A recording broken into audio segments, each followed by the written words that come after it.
تاریخ انسانیت کے اوراق اس اٹل اور ابدی حقیقت پر شاہد عادل ہیں کہ مارکہ حق و باطل میں فیصلہ کن قوت کبھی بھی آہنی اسلحوں اور مادی کثرت کی مرہون منت نہیں رہی۔ نصرت خداوندی ہمیشہ ان بوریا نشینوں کے ہم رکاب رہی ہے جن کے قلوب یقین کامل اور عشق رسالت کی تپش سے منور ہوں۔ جب بھی باطل نے اپنی کثرت اور جابرانہ قوتوں کے زام میں سر اٹھایا تو حق کے چند دیوانوں نے اپنی استقامت کی بدولت اسے خاکستر کر دیا۔ آج کی جدید دنیا جو فولاد بارود اور تسخیر مادیت کے نشے میں چور ہے، جنگوں کو فقط اعداد و شمار اور ٹیکنالوجی کے ترازو میں تولتی ہے۔ عصر حاضر کے جنگی ضابطے طمعی نفسانی اور خون ریزی کے گرد گھومتے ہیں، لیکن آج سے 14 صدیاں قبل عرب کی تپتی ہوئی ریت پر بدر کے میدان میں جو کارزار گرم ہوا وہ مادی اسباب کا متقاضی نہیں تھا، وہ کفر کی تاریکیوں میں توحید کی بقا کا وہ پہلا اور حتمی مارکا تھا جس نے کائنات کے ماتھے پر فتح مبین کا جھومر سجا دیا۔ اور اس مارکے کی صفِ اول میں شمع رسالت کے گرد جو پروانہ سب سے زیادہ محو طواف تھا، تاریخ اسے سیدنا ابو بکر صدیق رضی اللہ تعالیٰ عنہ کے نام سے جانتی ہے۔ بدر کی اس ہولناک صبح کا غیرانہ مطالعہ کیجیے کہ ایک جانب مشرکین مکہ کا وہ آہن پوش سیلاب جو 1000 جنگجوؤں پر مشتمل تکبر کے زہر میں بجھا ہوا اور جدید ترین حربی وسائل سے مکمل طور پر لیس، یہ وہ طوفان بلاخیز تھا جو اسلام کے نوخیز سفینے کو جو ابھی ابھی مدینے کے ساحل پر لنگر انداز ہوا تھا ہمیشہ کے لیے غرقاب کرنے کے ارادے سے امڑ آیا تھا۔ اور دوسری جانب نگاہ دوڑائیے فرزندان توحید کا وہ مختصر قافلہ جس کی کل کائنات 313 نفوس قدسیہ پر مشتمل تھی۔ نہ زرہوں کی بہتات، نہ شمشیروں کی فراوانی اور نہ سواریوں کی کثرت تھی، لیکن ان کا روحانی مسلک مادی اسباب کا محتاج نہیں تھا۔ ان کا سفینہ ذات نفس امارہ کی سرکشیوں اور طمع نفسانی کے مہیب طوفانوں سے بہت بلند پرواز کر چکا تھا۔ کفار کی اس طوفانی کثرت کو دیکھ کر سرور کائنات فخر موجودات صلی اللہ علیہ وسلم کے قلب اطہر پر امت کی بقا اور پیغام توحید کی فکر مندی کا ایک عجب کیف طاری ہوا۔ صاحبان نبوت یعنی العریش کے سائے تلے مناجات کا وہ عالم برپا تھا کہ کائنات کے ذرے ذرے کی سانسیں رک گئیں۔ حضور اقدس قاسم النعم صلی اللہ علیہ وسلم نے بارگاہ بے نیاز میں دستے طلب دراز کیے اور اس غایت اضطراب کے ساتھ فریاد کی کہ اے پروردگار، آج اگر یہ مٹھی بھر جماعت ہلاک ہو گئی تو پھر قیامت تک روئے زمین پر تیری عبادت کرنے والا کوئی بھی نہ ہوگا۔ سوزے دروں اور فرتے بے قراری کا یہ عالم تھا کہ دوش اقدس صلی اللہ علیہ وسلم سے چادر مبارک سرک کر زمین پر گر گئی۔ آسمان طریقت کے فرشتے اس آہو بقا پر لرزیدہ تھے۔ ایسے کٹھن مرحلے پر جب انسانیت کا مقدر ایک نازک دوراہے پر کھڑا تھا، طریقت کے امام یار غار حضرت ابو بکر صدیق رضی اللہ تعالیٰ عنہ کا وجود ایک کوہ گراں بن کر ابھرا۔ آپ آگے بڑھے، کمال شیفتگی اور محبت کے ساتھ وہ چادر مبارک اٹھائی، اسے شانہ اقدس پر رکھا اور روتے ہوئے یقین کامل سے اس بحر بیکرہ میں گوتا زن ہو کر عرض کی، یا رسول اللہ، اب بس کیجئے، خدا کی قسم اللہ تعالیٰ اپنا وعدہ ضرور پورا فرمائے گا۔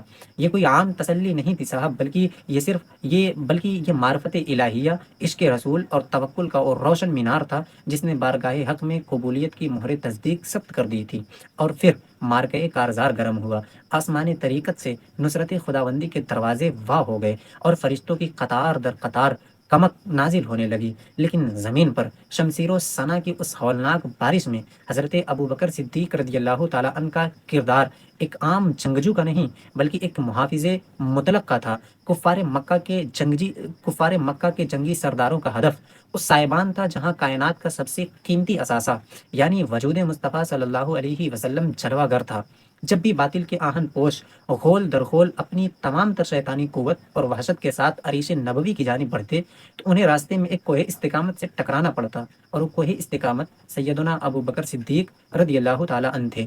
ذرا تصور کیجئے اس منظر کا کہ صدیق اکبر کی شمشیریں براں برق بیتاب بن کر لپک رہی تھی۔ آپ کی نگاہیں ایک ہی وقت میں دشمن کی حرکت پر بھی تھیں اور اپنے آقا و مولا صلی اللہ علیہ وسلم کے چہرے انور پر بھی۔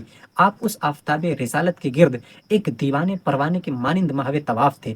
کفار کے او جنگجو جن کی ہیبت سے عرب کے صحرا کانپتے تھے، آج ایک بوریا نشین کی ہیبت و جلال کے سامنے پسپائی اختیار کرنے پر مجبور تھے۔ آپ تن تنہا ایک لشکر جرار کا تنتنا رکھتے تھے۔ جب بھی کفر کا کوئی ریلا سر اٹھاتا، صدیق اکبر آگے بڑھتے، اپنی شمشیر حیدری سے ان کی صفوں کو یوں چیر دیتے جیسے طوفانی موجیں خس و خاشاک کو بہا لے جاتی ہیں۔ آپ نے کفر کے ان نامور سورماؤں کو جو تکبر میں گردنیں اکڑائے پھرتے تھے پیچھے ہٹنے اور اپنی جانیں بچا کر بھاگنے پر مجبور کر دیا۔ میدان بدر کی وہ اڑتی ہوئی گرد اس بات کی چشمدید گواہ ہے کہ اس دن صدیق اکبر کی تلوار نے جوہری شجاعت کی وہ تاریخ رقم کی جس کے سامنے بہادری کے تمام پیمانے ہیج ہو گئے۔ وہ بیک وقت طریقت کے نرم دل متقی بھی تھے اور میدان کارزار کے اوہ ببر شیر بھی تھے جن کی دہاڑ نے باطل کے اعصاب شل کر دیے تھے۔ خدا بند قدوس کی نصرت سے بدر کا میدان سر ہو گیا اور مسلمانوں کو فتح نصیب ہوئی، اور وہ طوفان کفر جو سفینہ توحید کو غرقاب کرنے اور ڈبونے آیا تھا خود اپنی ہی ہلاکت کے بھور میں ڈوب گیا۔ مشرکین مکہ کے 70 نامور جنگجو اور سردار جنگی قیدی بن کر دستے مسلم کے اسیر ہوئے۔ اب سلسلہ شروع ہوتا ہے مشاورت کا۔ فیصلہ یہ کرنا تھا کہ ان جنگی قیدیوں کے ساتھ کیا سلوک روا رکھا جائے۔ یہ وہ مقام تھا جہاں فاروق اعظم سیدنا عمر فاروق رضی اللہ تعالیٰ عنہ کی غیرت ایمانی شعلہ زن ہوئی، اور ان کی شمشیر جلال نے یہ مشورہ دیا کہ ان سب کی گردنیں اڑا دی جائیں تاکہ کفر کا وہ ناسور جو حق کی راہ میں حائل ہے ہمیشہ کے لیے کٹ کر ختم ہو جائے۔ مگر نگاہ دوڑائیے طریقت کے اس عظیم سالک یار غار سیدنا ابو بکر صدیق رضی اللہ تعالیٰ عنہ کی جانب۔ میدان جنگ میں کفر کی صفوں کو چیرنے والا وہ ببر شیر جب مشاورتی خیمے میں بیٹھا تو اس کی باطنی کیفیت اور روحانیت اس آفاقی نظریے کا عملی پرتو بن گئی کہ ساری مخلوق اللہ کا کنبہ ہے۔ صدیق اکبر کا وجود اس ابر رحمت کی مانند تھا جو صرف رضائے الہی کے گلشن ہی کو سیراب نہیں کرتا تھا بلکہ دشمنی کے خارزاروں پر بھی شفقت کی بارش برساتا تھا۔ آپ نے نہایت ادب اور دردمندی کے ساتھ بارگاہ رسالت میں عرض کی، یا رسول اللہ، یہ سب اپنے ہی بھائی اور کنبے کے لوگ ہیں، یہ بھٹک گئے ہیں، میری حقیر رائے یہ ہے کہ ان سے فدیہ لے کر انہیں آزاد کر دیا جائے، شاید آج کی یہ رعایت کل ان کے قلوب میں ہدایت کا نور روشن کر دے اور اللہ انہیں اسلام کی آغوش میں لے آئے۔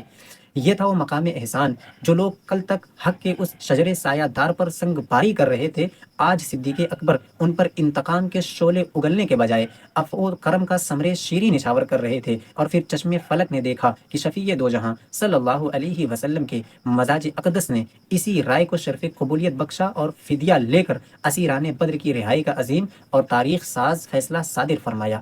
لیکن اس افو درگزر کو ان نفوس قدسیہ کی کمزوری نہ سمجھا جائے۔ ان کے یہاں رحم و کرم کی وسعتیں اپنی جگہ، لیکن جب معاملہ اللہ اور اس کے رسول کی محبت کا آ جائے تو پھر رنگ، نسل اور ذات پات کے تمام بت پاش پاش ہو جاتے ہیں۔ ان کی شمشیر ایمانی کے سامنے خونی رشتوں کی کوئی اوقات نہیں تھی۔ اس کا سب سے لرزہ خیز اور بلیغ ثبوت خود حضرت ابو بکر صدیق رضی اللہ تعالیٰ عنہ کے اپنے گھرانے سے ملتا ہے۔ آپ کے صاحبزادے حضرت عبد الرحمن بن ابی بکر جنگ بدر کے وقت تک دولت ایمان سے محروم تھے اور کفر کی صفوں میں اپنے ہی باپ کے خلاف برسرے پیکار تھے۔ جب اللہ نے انہیں ہدایت دی اور وہ مشرف باسلام ہوئے تو ایک دن اپنے والد گرامی جناب صدیق اکبر رضی اللہ تعالیٰ عنہ کے پاس بیٹھے ماضی کے اوراق پلٹ رہے تھے۔ عرض کرنے لگے، ابا جان، بدر کے میدان میں ایک مقام ایسا بھی آیا تھا کہ جب آپ پوری طرح میری تلوار کی زد میں آ چکے تھے، لیکن مجھ پر باپ کی محبت حائل ہو گئی، میرے ہاتھ رک گئے اور میں نے آپ پر وار نہیں کیا۔ یہ سن کر طریقت کے اس عظیم رہبر اور حق کے اس بے باک سپہ سالار نے جو جواب دیا اور رہتی دنیا تک تاریخی ایمان کے ماتھے پر نور کے قلم سے لکھا جائے گا۔ صدیق اکبر کی رگ جلال بھڑکی نگاہوں میں غیرت ایمانی کی بجلیاں کودیں اور نہایت جلالت آمیز لہجے میں فرمایا، بیٹے، تو نے تو باپ کی محبت میں اپنی تلوار روک لی، لیکن خدا کی قسم اگر اس دن تم میری شمشیر کی زد میں آ جاتے تو میں تمہیں ہرگز نہ چھوڑتا، میری تلوار تمہاری گردن اڑا دیتی۔ یہ تھا حق کی راہ میں فنائیت کا وہ مقام، اور یہ تھا کمال ایمان۔ جناب صدیق اکبر کا یہ جواب اس امر پر مہر تصدیق ثبت کرتا ہے کہ اسلام کے مقابلے میں جو بھی آئے گا، خواہ وہ اپنے جگر کا ٹکڑا ہی کیوں نہ ہو، کٹ کر خاک میں مل جائے گا۔ بدر کا اتپتا ہوا میدان آج بھی اس حقیقت کی گواہی دے رہا ہے کہ سیدنا ابو بکر صدیق رضی اللہ تعالیٰ عنہ کی حیات کا ہر لمحہ، ہر رشتہ اور ہر جذبہ شفیع دو جہاں مالک کون و مکان صلی اللہ علیہ وسلم کے قدموں پر قربان تھا۔ جناب ابو بکر صدیق رضی اللہ تعالیٰ عنہ پیکر جلال بھی تھے اور مجسمے جمال بھی تھے۔ میدان کارزار میں ان کی تلوار کفر کے لیے قہر خداوندی تھی اور خیمہ مشاورت میں ان کی زبان رحم و کرم کا سرچشمہ بھی تھی۔ یہی وہ توازن ہے، یہی وہ طریقت ہے اور یہی وہ عشق رسالت ہے جس نے ابو بکر صدیق رضی اللہ تعالیٰ عنہ کو وفا کا وہ ابدی استعارہ بنا دیا، جسے تاریخ کی کوئی آندھی، کفر کا کوئی طوفان اور وقت کا کوئی سیلاب آج تک نہیں مٹا سکا۔